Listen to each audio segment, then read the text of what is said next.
Hello fam.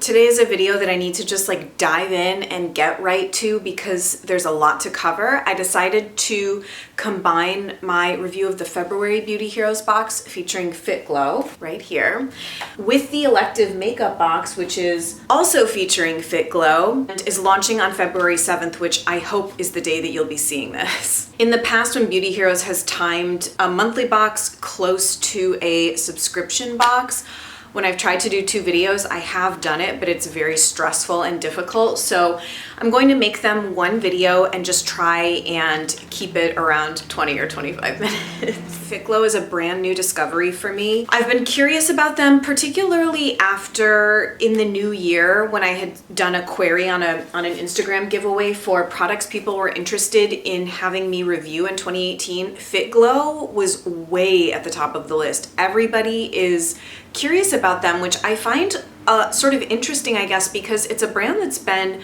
around for quite a while. I mean, at least a year, if not longer. And I feel like it's just now that I've been starting to hear a little bit more interest in them. So why don't we start with the monthly subscription box. The hero product this month is the Cloud Comfort Cream. And the sidekick is the Redness Rescue Cream. Now, the Redness Rescue Cream is what I had always heard Fitglow known for. And in fact, this was the product that I had been really curious about for a while. I do kind of have issues sometimes with my skin showing a bit of redness and pink and just looking a little bit inflamed sometimes. A lot of that is related to lifestyle stuff for me, like things like drinking alcohol or irritating foods. But I do kind of have a naturally sort of pink undertone to my skin. So I had been very curious about this. Like I had seen Ashley from Makeup TIA talk about and use this.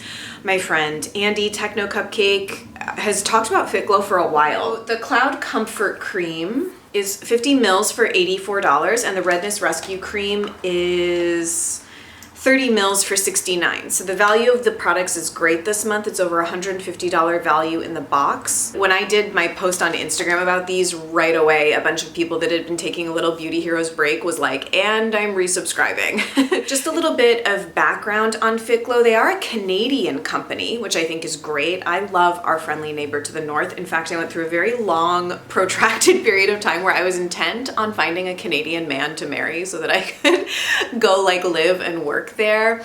I don't know. I feel like it's such a trope of like progressive leaning Americans to want to move to Canada for your good healthcare and social welfare programs. Yeah, I don't think that that's happening for me anytime soon. So the founder of the company is a woman named Anna, I think it's Buss, B-U-S-S, Boos or Buss. She now actually lives in Miami, so she's not in Canada anymore, but I believe she is Canadian. Her sort of backstory is that she was a lifelong athlete who dealt with rosacea and hyperpigmentation and very sensitive skin. So that's kind of the premise behind Fitglow. She comes from a corporate background, but she founded Fitglow in conjunction with a very intent focus on the science of skincare to kind of make skincare or a cosmetics brand that's both extremely clean but also very functional, I guess, to the skin and very healing and restorative to the skin. They call it high performance skincare, backed by volumes of evidence-based research. So I know that we're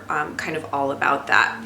Yeah, it says right here, all Fitglow beauty formulations are co-created with a naturopathic doctor and 2 amazing chemists who bring the latest in plant-based green chemistry to the process. So I think that this niche within eco beauty of kind of science-backed, sort of rigorously tested formulations is very appealing to a lot of people. So the Cloud Comfort Cream, this comes in this box. I do have to say, and I saw some of these comments in my Instagram post on this, I'm sort of like, I guess, agnostic on the branding. It wasn't something that necessarily drew me in, but what I do really like is the packaging. It's in these airtight pumps that are extremely easy to use, and they keep the product totally fresh and uncontaminated. So I think that is becoming a concern for consumers too, especially as green beauty products and the preservative issues that have happened in the past. People are very attuned to that, and they don't necessarily want products that have a lot of oxygen going in and out or that are sort of cross-contaminating with your skin on a daily basis.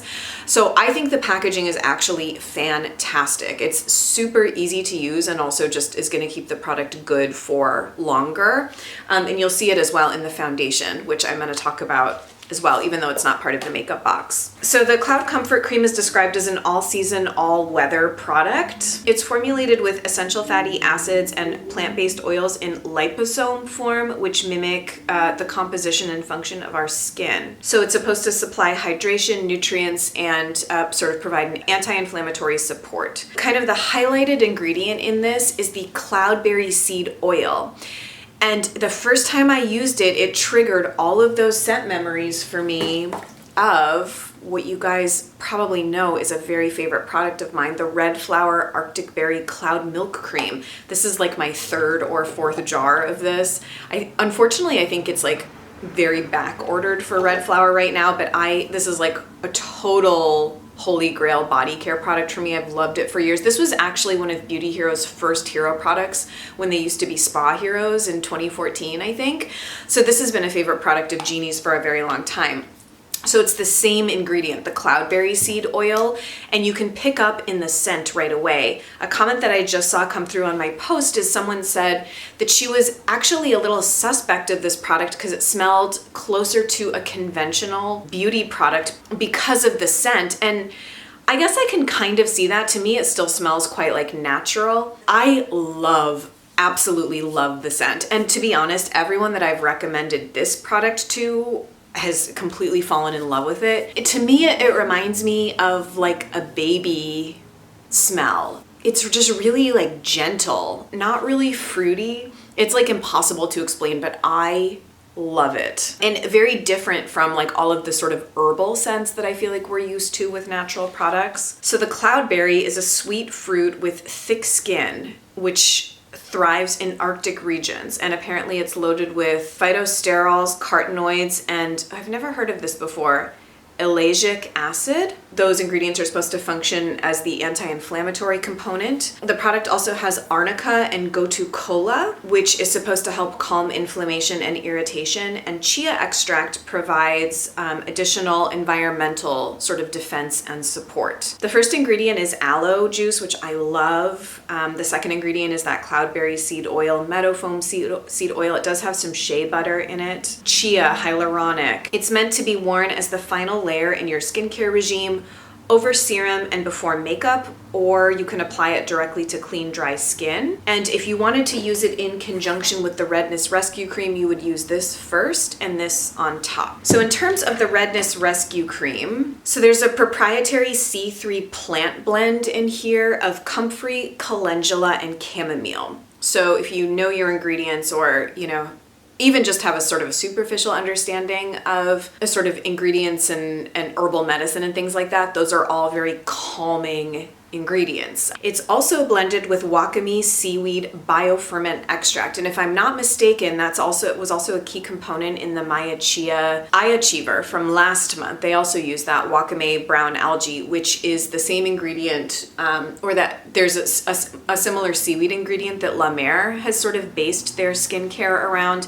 And if I remember from the Maya Chia review, it's supposed to be an ingredient that draws moisture into the skin and helps with collagen sort of repair and production. There's also zinc in here, which is great for the skin. In particular, I've heard zinc is, a lot of people that have active acne and breakouts do very well with zinc on their skin. Mica and ultramarines are responsible for the green tint, which are supposed to offset redness. You could use it as a primer before makeup or as your daily moisturizer. So a lot of how you would use these either alone, in conjunction in the morning or evening, is going to depend on how hydrated your skin presents as at any given time during the year, climate, season. My experience with these products. So the way that I've been integrating these into my routine, let's just start with the morning. So I currently have been using the Redness Rescue Cream in the morning and the Cloud Comfort Cream in the evening, although I will use some of this on my neck in the morning. So in the morning, what I've been doing is I just splash my face with water. I never wash my face in the morning.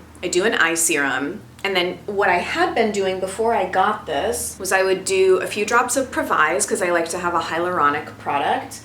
Then I would do a face oil, something like Stark City, and then I would top with a moisturizer sunscreen like the Josh Rosebrook Nutrient Day Cream. So what I've been doing instead is I've been omitting this in the morning. Even though, according to the ingredients, this is not a water-based product. The first ingredient is sunflower oil, and then it has grapeseed oil and a whole bunch of extracts. To me, it sort of almost functions like having a water-based moisturizer in the morning. So what I'll do is I'll sort of create an emulsion with 2 or 3 drops of an oil, either City, or I've been using the Precious Skin Elixirs Tourmaline Elixir, which I would show you, but it's packed because I'm hopping on a plane after I'm done filming this video. It was in my January favorites, but I'll create just like a little emulsion in my palm and apply that. It absorbs beautifully and it leaves the skin prepped for sunscreen, because I really can't use something like this in the morning because I tend to use an SPF that also has high moisturization properties, either the Josh Rosebrook or the Suntegrity 5-in-1. It would be a little too heavy for me to use this in addition. As far as how it deals with redness in my skin, the redness in my skin hasn't been super exacerbated lately, so it's a little difficult for me to say, but I do think that it provides just like a really beautiful canvas in the morning. It kind of tones and evens things out. It hasn't been a super noticeable effect on me, but I think it's because the redness in my skin has been sort of tempered lately. I would love to hear from other people who might have more sort of active rosacea or very sensitized, sensitive skin that can get red and angry. Would love to hear from you if you found it working. This one doesn't really have much of a scent. I mean, it's quite light and it dissipates very quickly once it's on the skin. You can see sort of the pigment, it sets like very quickly and it doesn't look like chalky or ashy or anything like that. But it definitely leaves your skin sort of a little tacky but quite matte, which I think is very nice for the morning and those of us that wear makeup. Okay, Cloud Comfort Cream I've been using at night mostly because it's a little too heavy for me to use in the morning, although I will take a generous amount and put this on my neck in the morning. And that scent does linger on the skin and I kind of love having the scent on my neck. It doesn't linger like forever, but I would say for the following like hour, you'll probably get whiffs of it. So what you should know about my evening skincare routine is that I've just really tried to simplify it. I feel like I used to do so many layers and I would always end with a balm. And I've really sort of moved away for the most part from using very occlusive balms on my skin. I kind of more have the philosophy now that I kind of want to let my skin breathe a little bit at night and not feel like it has to absorb all of these layers of product, and that's been working for me now. I mean, some nights I will do like a moisturizing mask or something more occlusive, but this and the IUNA Cream 2 have been in my sort of evening skincare face rotation. So what I'll do is double cleanse, eye product. At night, I still have been using the hyaluronic product I have, which is the Provise. Then I'll typically do a few drops of a face oil, an evening face oil, and then I will top with one of these. Or sometimes I'll forego the face oil and just do hyaluronic serum and top with one of these. It really depends on how my skin is feeling on any particular day. This one is a slightly more, I don't know how to explain it actually. My skin feels a little bit juicier when I use this. This one leaves your skin just kind of like perfectly moisturized. I almost find that the IUNA Cream 2 kind of adjusts to your skin in a way, which is quite like odd, but the point of this is not to really talk about the IUNA Cream 2, but in comparison, if my skin is feeling a little bit more irritated or if I'm having dry patches despite having exfoliated or things like that, this kind of provides a really nice calming and like plumping quality. This doesn't have any sort of like plumping or juicing up qualities, but this one I feel does actually. It's very cushiony and just kind of gives your skin like a big drink, and I feel like it does leave your skin quite dewy and comfortable and happy. So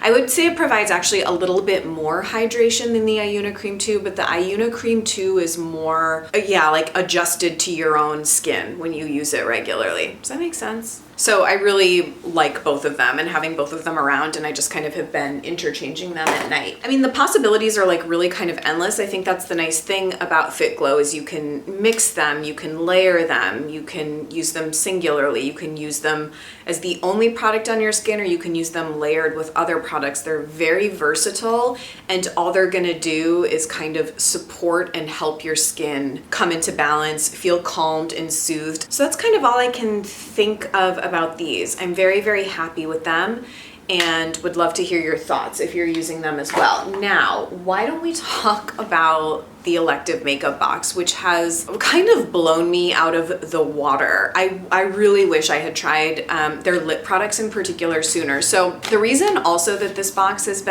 makeup box has been such a hit for me is because I finally was able to select the right shades for me. When Beauty Heroes has done boxes in the past where you get to pick from like 3 groups of colors, I've always picked the wrong color. With the Axiology box, I picked the brights and they were all like orange sherbet on me. It's just like the colors did not suit me at all. So I thought very long and hard before I decided which color box I wanted for the Fitglow. So what comes in the box is their Good Lash Mascara, and this is the packaging, which I do think is actually really quite cute.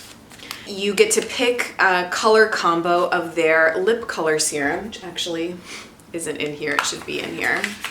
Lip color serum, lip color cream, which is a lipstick. So I went for the combo that has the lip serum in Nudie and the lipstick in Love, which is a classic red. Now I think that they have like a bright pink combo of like a more fuchsia lipstick and a more like baby pink lip serum, and then there's like a nude combo. I was actually quite tempted by the nude combo, but I was like, I kind of can't go wrong with a like classic red lipstick, so like, why don't we just try that? I am in love with both of these products. Of this whole video, these 2 things are like my heroes probably, both the lipstick and the lip serum. So the details of this box, I'll just get out of the way. I think you can buy it as a non-Beauty Heroes member. You don't have to be a subscriber, for $55. If you are a Beauty Heroes member, you would get 15% off. As always, I'm like so bad at saying this, but I always have links down below if you would like to shop through them. The Good Lash Mascara retails for $38. These products are amazing, but they're really expensive. The lip color cream and the lip color serum are $42 each. Like, that's like K or Weiss prices, you know, like they're very expensive. But these are some of the most gorgeous lip product formulas I've ever tried, like from an eco brand or not, like so exceptional. I think a lot of people have been really interested in the mascara. You know, eco mascaras are sort of hard to come by in formulas that are good. The only one I really like of all the ones I've tried is the Lily Lolo, and I've tried a fair number. And the Lily Lolo is the only one that I've sort of continued to repurchase and use. So I've been using the Fitglow mascara for about 2 or 3 weeks now, and I think it's really good. It has this sort of very interesting pine cone shaped wand, which takes a little bit of getting used to. I'm used to more of a symmetrical brush, so what ends up happening is you have to flip the brush around to do the outer edge here, when normally I would just be going like this.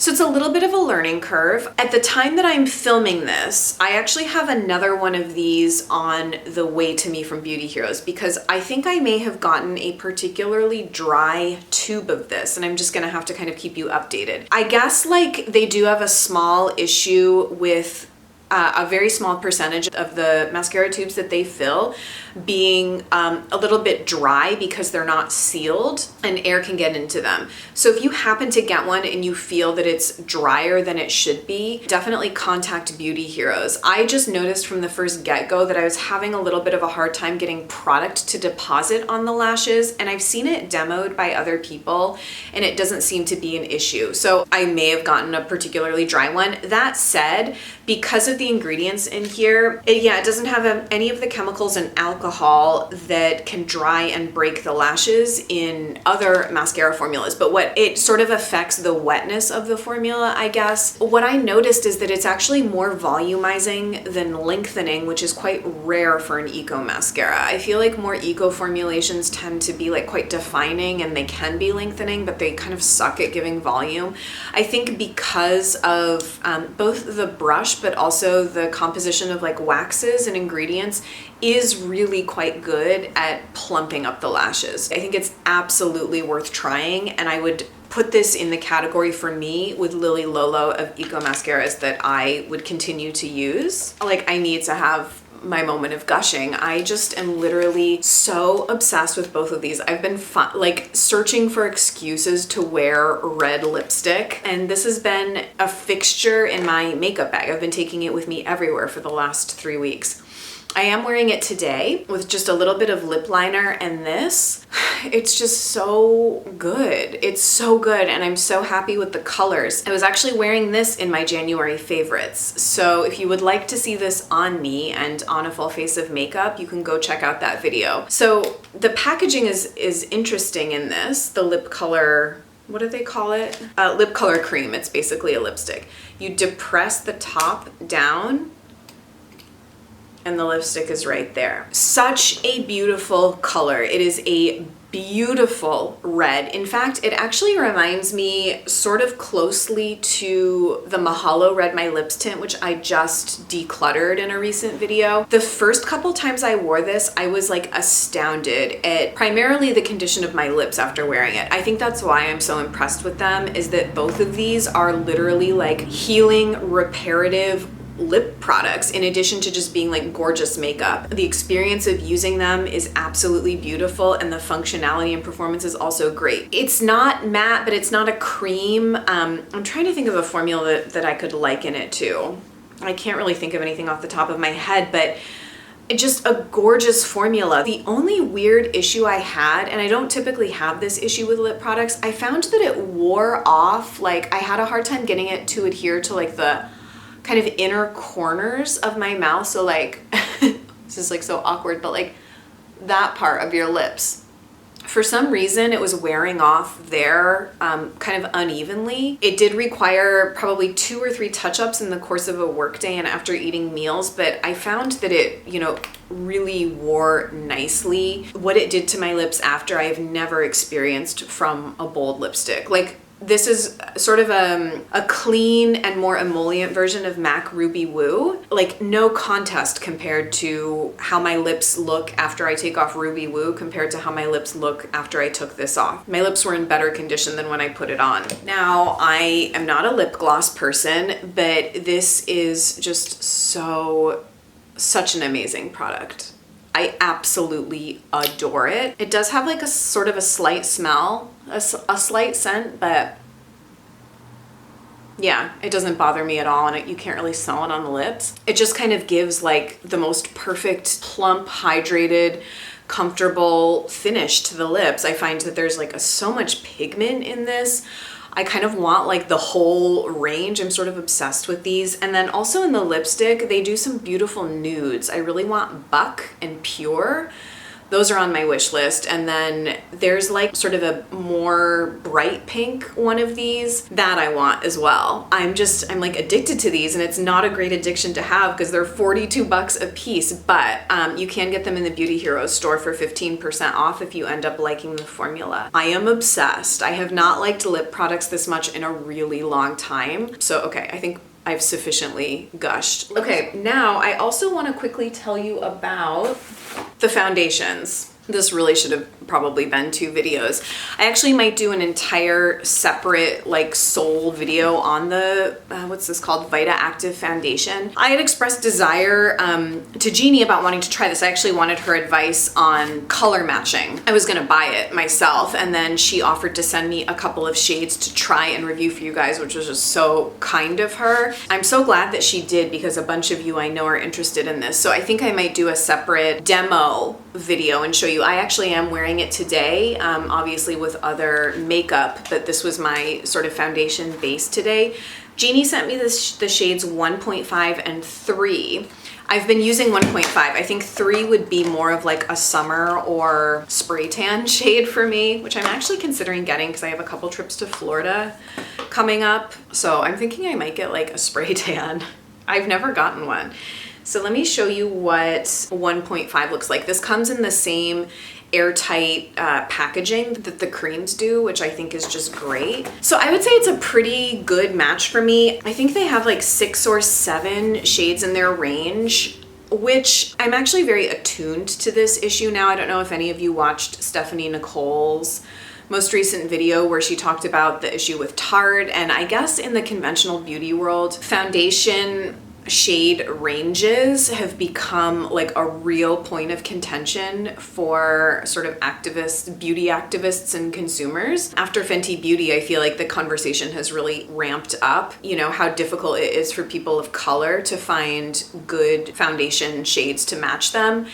I obviously don't have that issue to that extent, but I think a lot of us, I mean, I do have a multi-ethnic background, and so I find it difficult to find like a great match in a base, but 1.5 is working. Jeannie had sort of told me that she experiences it as sort of like a tinted moisturizer. To me, it's much more like a true serum foundation. The things that I think it's closest to are the Juice Beauty Phytopigments Serum Foundation, which I didn't really like, and the Gressa Minimalist Corrective Serum Foundation, but I like it better than both of those in that I find that it's much more sort of skin friendly and more friendly to dry patches or uneven texture or things like that. I've tried it a couple different ways. I will either mix some of it in with the Suntegrity 5-in-1 and spread it that way, or I'll put it on just sort of like primed and moisturized skin and blend in with my fingers. That way it gives quite a light coverage, but you can get like a much heavier, more medium coverage if you use a brush. When I tried it that way as sort of a more traditional foundation, I found that it set very quickly and it almost gave kind of like an airbrushed, I'm gonna say this word and I don't know how it's gonna sound, but it almost made my skin look a little bit lacquered, which I thought was like interesting and not even like really in a bad way. But I think to get it more as to function sort of more as like a tinted moisturizer, you would want to do like a fingers application or mixed in with a moisturizer or something like that, and you will get a much more kind of like sheer natural coverage. But again, like very versatile product. So I've been using it about 2 weeks. I think I need a little more time with it to really give kind of more impressions. It wears beautifully throughout the day on me. I don't find that I get oily anywhere. I don't find that it breaks up. I don't find that it oxidizes on me yet. Why don't I just try and find the time to film a little demo video for you of this, and so you can kind of see it in action. I think it has like a lot of promise and potential, plus it's loaded with like lots of good skin ingredients, because that's kind of the whole point of the brand, is that it's like skincare and makeup in one. So this has hyaluronic acid, vitamin C, seaweed brighteners, beta carotene, and it does also have titanium dioxide in it, so I would assume you're getting a little bit of sun protection in there as well, although it's not marketed like that. Okay, longest Beauty Heroes review ever. I'm sorry. Thankfully, there aren't really any announcements. There's nothing new in the Beauty Heroes store that I didn't let you know about last week. The only thing I could tell you is that the Love More promotion for February, one of my favorite months, is the Restore Healing Balm by Dr. Rogers. This is a product I haven't tried, but it looks really quite nice. It's a $30 value with every $125 Beauty Heroes purchase. It's one of these, I think it's sort of like a multi-purpose balm, something like the CV Skin Labs balm, which I love and has helped kind of little minor like dermatitis outbreaks I've had or dry patches or things like that. You can use this Dr. Rogers balm, I think is like a cuticle balm, a lip balm, elbows, you know, that kind of deal. So it would be really great, I think, for a lot of people's winter beauty needs. I hope that you found this video helpful. I feel like I was really rushing through it to get a lot of information in. Yeah, I was really quite excited to talk about those lip products in particular, but all of this Fitglow bonanza is, I think, really exciting. A really great addition to the Beauty Heroes store. Let me know your thoughts. Let me know if you've already tried these things. I would assume at this point most people have gotten their boxes, but if you're deciding to get the makeup box, I would also be really curious if people decide to get the other colors, and I would like to hear about that. I need to hone in on the other shades that I want. Yeah, I'll see you guys really soon, I hope. Bye.